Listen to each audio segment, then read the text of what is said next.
Hey there, Sharon Horne-Ellstrom here. Let's talk about 7 ways to stack the odds in your favor to supersize and grow your business. Our idiom today is stack the odds in your, particularly your, or someone or something's favor.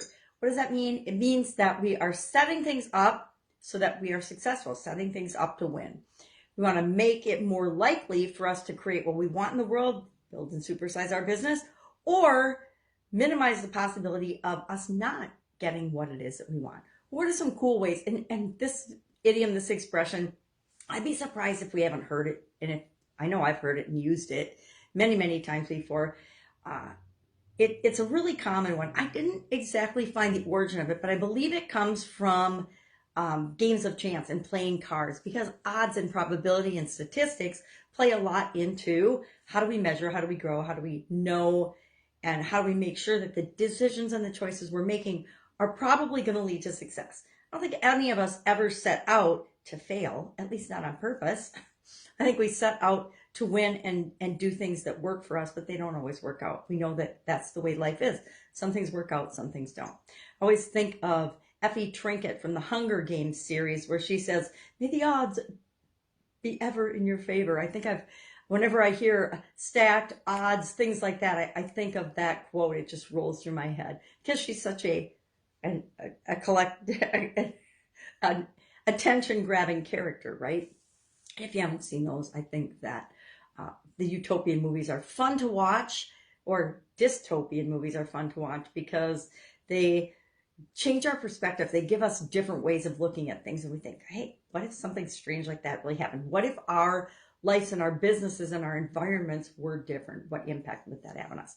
So what are these 7 ways to stack the odds in our favor, to increase our chances of winning and succeeding and supersizing our business? We've talked about all of these before many, many times, and in much greater detail than I'll cover here. But let's just run through a list quick. Number 1, know what you want. What are you creating? What does supersize your business look like to you? What is your goal? What is your big vision of what you're creating with your business? If you don't know that, any business will do, right? Any business will pay the bills, just about anything.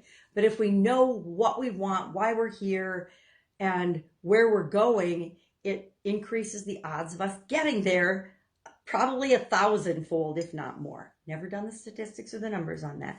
But I have gone on trips where we didn't have a destination in mind, and wherever we ended up was just fine and okay, and we made it fun.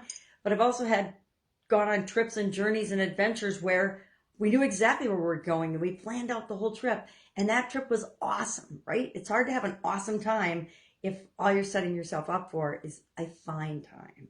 Number 2, learn from your mistakes. How many times have we talked about this and lessons learned?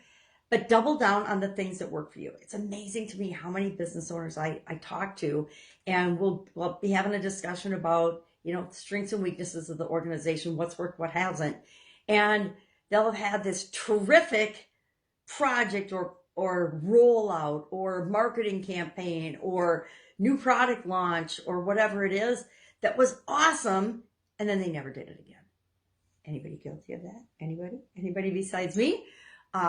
We need to take the things that work for us and do them over and over and over again. And for a lot of us entrepreneurs, that feels boring, but that's the exact right thing to do. Because guess what? When we start stacking those wins on top of one another, it isn't boring anymore. It's how we supersize and grow our business. Number 3, create a plan. Got to have a plan. Have I created hundreds and hundreds, if not thousands, of plans in my life? Yes.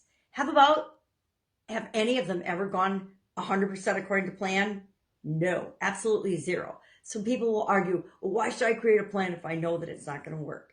Because we need a blueprint that helps us know where we're going and helps us communicate with other people where we're going, what we're doing, why we're trying to create, and what it is that we're trying to create in the world. And know that that's just a basis. It's like building the foundation of your house. You wouldn't not build a foundation of your house and just start building the house on top of non-solid ground. A plan is just solid ground, knowing that it's going to change all the time, that we build our business upon. So create a plan and be okay with having to change it and knowing it's not carved in stone. Number 4, Find a confidant. Find accountability partners. Get involved in masterminds. Surround yourself with people that can help push you and help you be a better version of yourself so that you can instill that in your organization. Number 5, got to find ways to measure things. How do we know we're making progress or not? We have to have key performance indicators or key ways or just little ways of knowing we're moving in the right direction or not. Number 6, make it easy on yourself. I don't know, I spent a whole lot of years overcomplicating my life, my businesses, my world, my everything. Why? I don't know. I love the drama, I guess, and the thrill and of unraveling a ton of unnecessary complication and mistakes. So keep it simple. Make it easy on yourselves.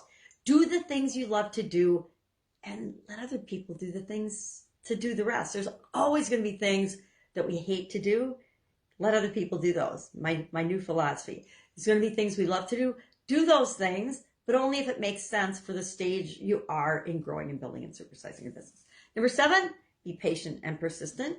Again, and persistence isn't a problem for me. Patience, yeah, that one is. I think so many of us want to go, go, go, and we expect instant gratification. That's not really very realistic, is it? So let's be patient with the things. Let's control the things we can control and then be patient with those things that we can't control and go with the flow of those, but be persistent in our focusing on solutions, looking for different ways and alternative ways of doing things.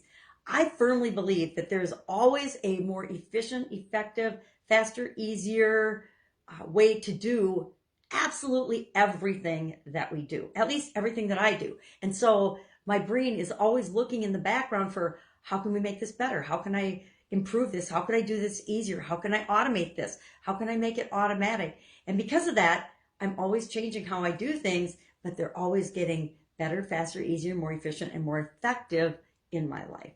And number 8, I said there's only 7 things, but I kind of figured because 7's a cool number. 8 is too, but 8, celebrate our victories. Celebrate your victories, the big and the small. And I talked about in this year's annual challenge, because our topic today is everything is rigged in your favor. I talked about, when we set big goals and we never celebrate till we achieve those big goals, how a lot of times we'll feel that letdown because we thought everything would change if we achieve this one thing. Everything will change if I make X amount of money a year. Everything will change if I get this job. Everything will change if I, get this promotion. Everything will change if I create this business. And I won't have any more problems, So many people believe that when they reach a certain income level, they don't have any problems anymore. The truth is, our problems in our life just changes because it's rigged in our favor. Everything is happening to impact our life experience. Even the bad things that happen in our life and in our businesses are there to teach us something. I've had some really bad life and business experiences, but when I look back on them now, I'm like, all right, that's the best thing that could have happened to me in that situation. I had a really, really bad business partner once. And because of that, I got out of that business and dissolved that business and made different decisions and choices about that. I could have gone on to sue this person and go through all the court battles and things, but I chose not to. And, at the time, people thought I was crazy, but I realized that over time, that was the best possible decision for me. It allowed me to take my life in a different direction, as well as not go through and stretch out what was a really crappy situation to make it even longer and more painful. All right, that is our topic today. I would love to know how you stack the odds in your favor of growing and building and supersizing your business. Share in the comments below, and I will be with you tomorrow with another idiom, a business-related idiom, or an idiom related to our annual challenge for No Nonsense November that we can use to supersize and grow our business. Have an awesome day. I'll be with you tomorrow.